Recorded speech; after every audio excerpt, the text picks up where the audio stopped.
खुश आयो? हाँ जी हाँ तुम कर रहा हाँ सेठ सेठ वलण मोकिलियो हुयो चई त सेठ तुंहिंजी मदद कंदो सेठ मां तव्हां खां पैसा वठण आयो आहियां बा अब हाणे ॻाल्हि इहा अथई मूंसां हिते लिखिणो पवंदी आहे मुंहिंजो मुंची तमामु ॾिघो माण्हू अथई हाँ पैसा टाइम ते पंहिंजा न पैसा टेम ते ऐं अन चई असांखे वरी ॿाहिरों ॿिए खे ॾेई वञे न सेठ तव्हांखे ॾींदासीं इंशाल्लाह तव्हांखे बाबा घणनि माण्हुनि ईअं कयो आहे न असां खां पुछ न असां लखे रुपया हज़ार रुपया ॾेई वेठा आहियूं बाबा असांखे भउ थो थिए सेठ असां मुंहिंजी ॿुधायो हिनखे ज़मीन खपंदई हाँ 1000 से 400 रुपया रहंदा 1000 ते 400 रुपया हाँ जो कोन वगैरह तव्हां थींदो साल ते महीने ते जेको उहो असांखे ॾियणो पवंदई ठीकु आहे बाबा पैसा टाइम ते सही आहे सेठ इंशाल्लाह टाइम ते पैसा टाइम ते तव्हांखे मिलंदा मूंखे सिर्फ़ 50,000 ज़रूरत पवंदो हा बाबा पैसा खोड़ पर इहे मुंहिंजूं ॻाल्हियूं जेके मुंहिंजो मुंची ॿुधावई थो इहे मञणियूं पवंदई पुट असांजो ॿियो को ज़रियो त कान्हे न बाबा असांजो आहे इहो ई कमु पैसा ॾियणु ऐं वठणु पोइ जेकॾहिं पैसा नथा ॾियनि त असांखे ॾुख थो थिए परेशानी थी थिए न सेठ असां इंशाल्लाह तोखे टाइम ते पैसा ॾेई ईंदासीं बाबा घबरा न अब ॾे हाल और घणा खपनि सेठ बस 50,000 बाबा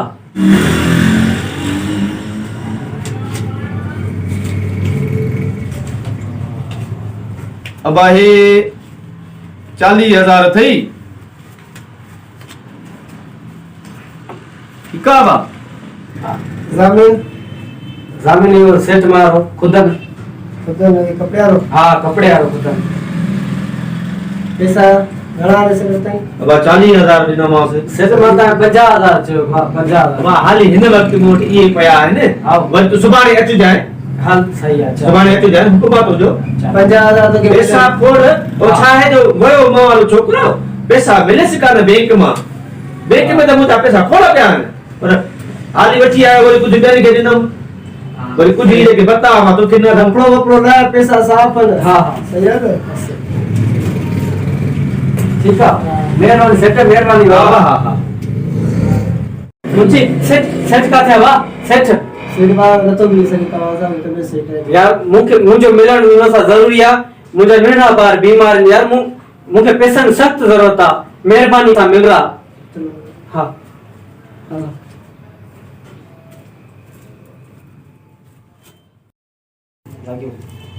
अलिया सेठ सेठ वाह सेठ सेठ अल्लाह जे वास्ते मुझी मदद कर यार मुझा नंढा ॿार बीमार आहिनि मां उन्हनि खे अस्पताल वठी वेंदमि मुझी मदद कर मूंखे पैसा ॾे भले तूं 1000 ते 1000 वठ पर यार मुझी मदद कर सेठ मुझी मदद कर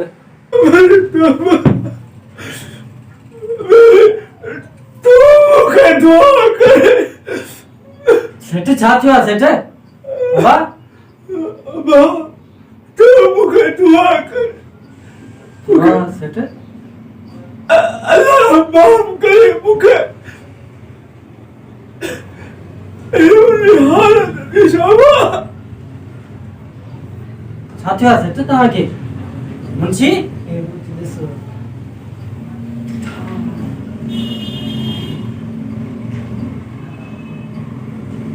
अबा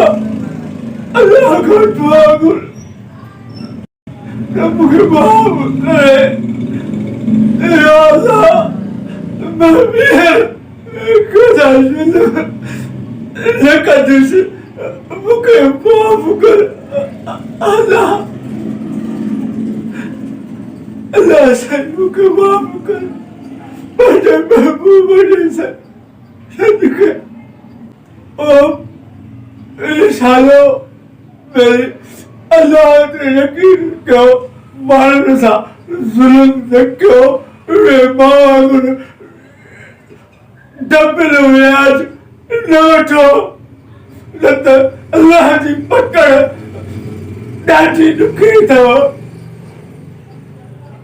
मुंहिंजी रत वधी अर्ज़ थो कयां मेरी अल्लाह खां ॾिजो अबा अल्लाह तुंहिंजी मदद आहे सेठ अॻिते मां बि तौबा तो क्या कॾहिं ज़िंदगी में कंहिंखां व्याज न वठंदमि मां, कॾहिं ज़िंदगी में बि कंहिंखां व्याज न वठंदमि, बुख मरंदमि व्याज न वठंदमि मां। मुंहिंजा ॿोला मूंखे माफ़ कर।